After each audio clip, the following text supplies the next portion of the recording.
Assalamualaikum warahmatullahi wabarakatuh. Selamat malam semuanya teman-teman. Kami dari kelompok 3 ingin mempresentasikan tentang konseling realitas.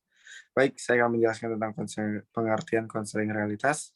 Pendekatan konseling realita dipelopori oleh William Glasser. Pendekatan ini tumbuh dengan alasan ada reaksi ketidakpuasan Glasser atas pendekatan utama dalam konseling dan psikoterapi atau psikoanalisa. Konseling realita ini lebih berfokus pada tingkah laku sekarang dan menolak masa lampau atau masa lalu sebagai variabel dan juga masalah utamanya. Pendekatan dalam terapi realita ini juga menolak model medis dan konsep tentang penyakit mental, tetapi lebih berfokus pada apa yang bisa dilakukan sekarang dan akan mempertimbangkan nilai serta tanggung jawab moral yang ditentukan.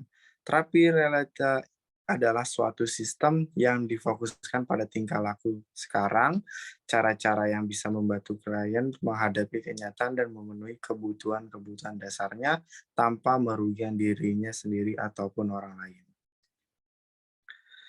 Menurut Ramli 1994, setiap individu memiliki identitas berhasil akan menjalani kehidupannya sesuai dengan prinsip 3R, yaitu right, responsibility, reality. Ya, selanjutnya akan dijelaskan oleh rekan saya.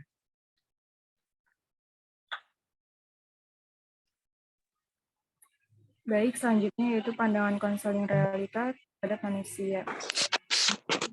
Bahwa setiap manusia memiliki kebutuhan psikologisnya yang secara terus-menerus hadir sepanjang rentang kehidupan yang harus dipenuhi.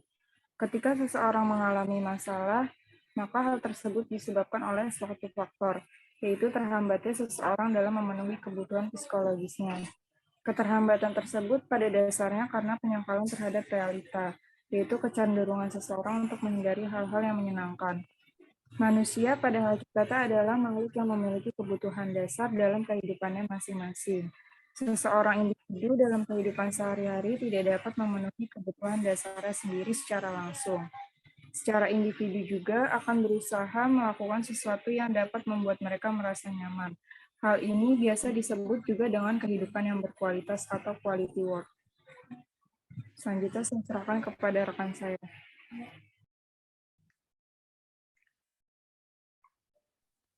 Baik, selanjutnya perkembangan kepribadian.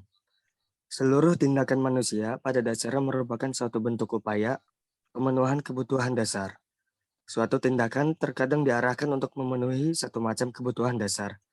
Terkadang diarahkan untuk memenuhi beberapa macam kebutuhan dasar sekaligus. Dalam hal ini, Glasser berpandangan bahwa manusia selalu berupaya mengendalikan dunia dan dirinya untuk memuaskan kebutuhan dasarnya. Adapun beberapa hal prinsip perubahan perilaku, yaitu yang pertama, orientasi masa kini atau sekarang. Yang kedua, penekanan kepada pilihan yang dipilih, efektif atau tidak, dan komitmen atau tidak. Yang ketiga, mengkontrol tindakan. Dan yang keempat, mementingkan hubungan, baik itu hubungan konselor dengan konseli, yang dijaga dengan baik. Selanjutnya saya serahkan kepada rekan saya. Baik, selanjutnya ada kasus pada konseling realitas. Pada kasus ini, ada seorang anak remaja yang memiliki masalah dalam kehidupannya. Pada masa seusianya,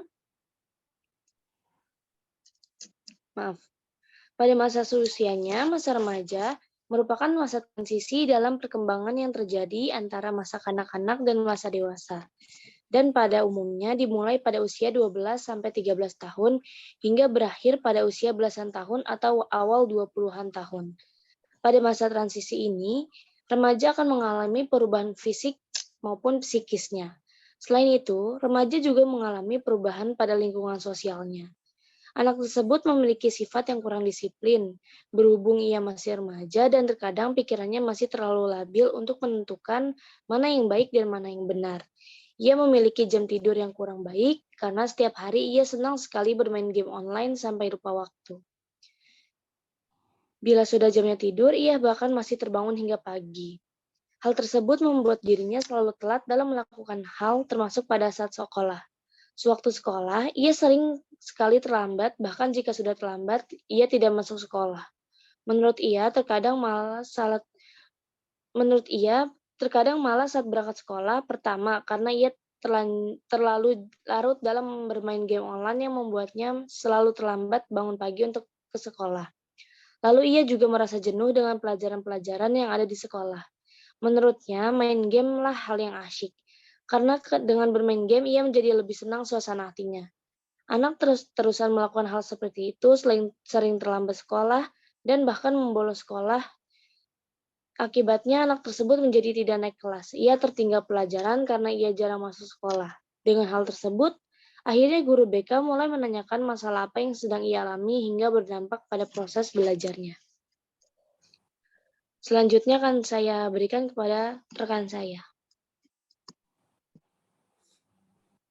Baik, tujuan konseling realitas. Untuk menolong individu agar mampu mengurus dirinya sendiri, agar dapat menentukan dan melaksanakan perilaku dalam bentuk nyata.